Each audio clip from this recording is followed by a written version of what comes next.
హైదరాబాద్ లో కల్తీ కల్లు విషాదం వెనుక చీకటి నిజాలు బయటకొస్తున్నాయి. 5గురి ప్రాణాలు తీసిన కల్తీ కల్లు ఘటన వెనుక ఎక్సైజ్ పోలీసులు అధికారుల నిర్లక్ష్యంగా స్పష్టంగా కనిపిస్తోంది. ఈ కేసులో ప్రధాన నిందితుడు సత్యగౌడ్ ను ఎట్టకేలకు అరెస్ట్ చేశారు. అతని ఇద్దరి కొడుకుల్ని కూడా అదుపులోకి తీసుకున్నారు పోలీసులు.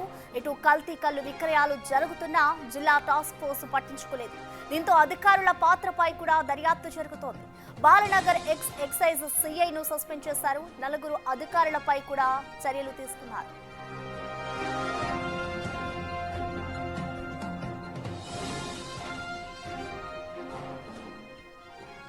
దీనిపై పూర్తి డీటెయిల్స్ అందించేందుకు మా ప్రతినిధి సుజాత లైవ్ లో అందుబాటులో ఉన్నారు. సుజాత, చెప్పండి, ఇటు కల్తీ కల్లు వ్యవహారానికి సంబంధించి ఇప్పటికే సత్యం గౌడ్ ని అలాగే వారిద్దరి కుమారుని కూడా ఇప్పటికే అదుపులోకి తీసుకున్నారు కాబట్టి వీరి వెనక ఇంకా ఎవరైనా ఉన్నారనుకోవచ్చా? డీటెయిల్స్ ఏ విధంగా ఉన్నాయి?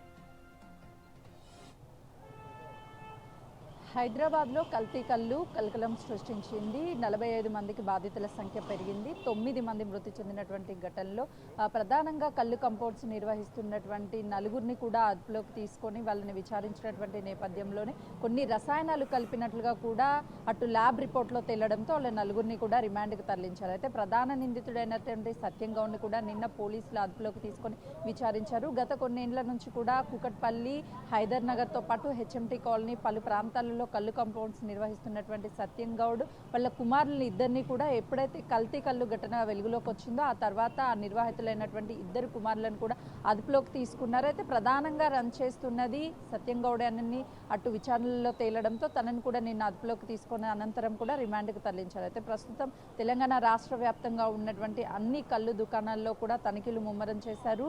బాలానగర్ ఎక్సైజ్ పోలీస్ స్టేషన్ పరిధిలోనే కల్లు దుకాణాలు కల్తీ కలవడము, దాదాపు 9 మంది మృతి చెందడము, 45 మంది అస్వస్థతకు గురి అవడంతో అటు ఎక్సైజ్ శాఖ అధికారులు అదేవిధంగా ఎక్సైజ్ పోలీసుల ప్రమేయంతో పాటు రాజకీయ నాయకుల అండదండలు ఉన్నాయి. ఎప్పటికప్పుడు ఎక్సైజ్ అధికారులు తనిఖీలు చేస్తూ ఉండాలి.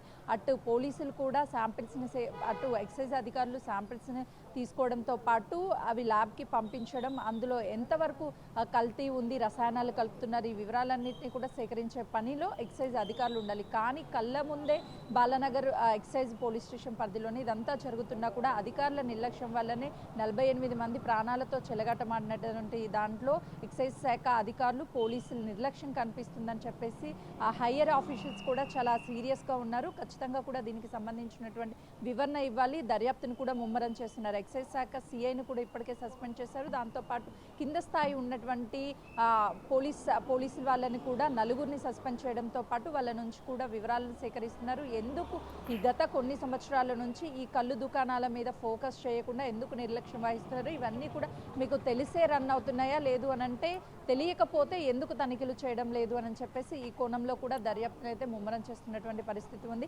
ప్రధానంగా సత్యం గౌడ్తో పాటు మరికొంతమంది దీని వెనుక ఉండి కల్లు కంపౌండ్స్ని నిర్వహించడంతో పాటు కెమికల్స్ని వాడి హైదరాబాద్ ప్రాంతంలో అటు ఈత కల్లు కావచ్చు, తాటి కల్లు ఇదంతా కూడా చాలా తక్కువగా ఉంటుంది. కానీ ఎక్కడికక్కడ కల్లు దుకాణాలు ఉన్నాయి. ఈ కల్లు దుకాణాలకి ఎక్కడి నుంచి కల్లు వస్తుంది, ఎలా తయారు చేస్తున్నారు, అల్పోజోలం కావచ్చు, అదేవిధంగా కొన్ని కెమికల్స్ని వాడి ఈ కల్లుని తయారు చేసి కేవలము డబ్బుల కోసమే ఇదంతా కూడా ప్రజల ప్రాణాలతో చెలగాటమాడుతున్నారని అధికారులు గుర్తించారు. మరోవైపు రోజుకి 100 లీటర్లు పైగానే ఒక్కొక్క కల్లు దుకాణం నుంచి ఒక లీటర్ సీసా వచ్చి 50 నుంచి 100 రూపాయల వరకు అమ్ముతున్నారు. కానీ అంత కల్లు హైదరాబాద్లోని చాలా కల్లు దుకాణాలు కావచ్చు, కల్లు కంపౌండ్స్ కావచ్చు, అవన్నీ కూడా ఎక్కడి నుంచి తీసుకొస్తున్నారు, ఈ వివరాలన్నిటిని సేకరిస్తున్నారు. అల్పోజోలో ఇవన్నీ మత్తునిచ్చేటప్పటికి కూడా ఇవన్నీ నిషేధిత రసాయనాలు, వీటిని వాడొద్దు అని తెలిసినప్పటికి కూడా ఎందుకు వీటన్నిటిని వాడుతున్నారు? ఇప్పటికే 45 మంది అస్వస్థతకు గురి అవడంతో పాటు 9 మంది చనిపోయారు. మరికొంతమందికి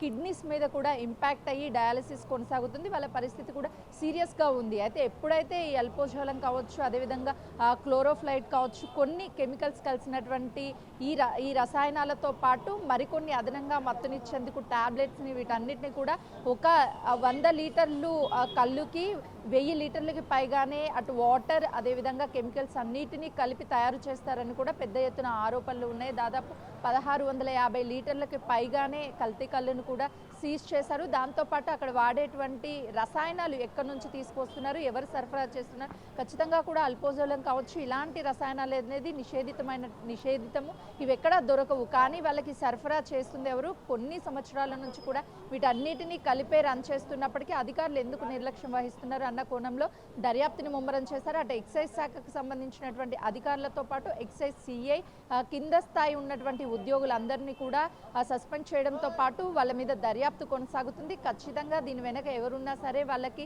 శిక్ష తప్పదు అంటూ అధికారులు హెచ్చరికలు జారీ చేస్తున్నారు. తెలంగాణ రాష్ట్ర ప్రభుత్వం కూడా చాలా సీరియస్గా ఉంది. మృతుల సంఖ్య పెరగడంతో కల్తీ కళ్ళకి సంబంధించినటువంటి దుకాణాలు ఎక్కడెక్కడ ఉన్నాయి, వాటికి సంబంధించినటువంటి లైసెన్స్లు ఉన్నాయా లేదా, ఎక్కడి నుంచి కళ్ళుని అధికంగా అంటే ఒక కళ్ళు దుకాణం నుంచి రోజుకి 100 నుంచి 200 లీటర్ల కళ్ళు బయటకు వెళ్తుంది అని అంటే ఎంత కళ్ళు బయట నుంచి తీసుకొస్తున్నారు, ఎంత కెమికల్స్ని యూజ్ చేస్తున్నారు, వీటన్నిటి మీద కూడా అటు దర్యాప్తు అయితే ముమ్మరంగా కొనసాగుతుంది. Prasanna. Right, thank you Sujatha. ప్రస్తుతం మనం చూసుకోవచ్చు ఏదైతే హైదరాబాద్ లో కల్తీ కళ్ళు ఘటన చోటు చేసుకుంది, దీనిపై అయితే ఇంకా దర్యాప్తు కొనసాగుతూనే ఉంది.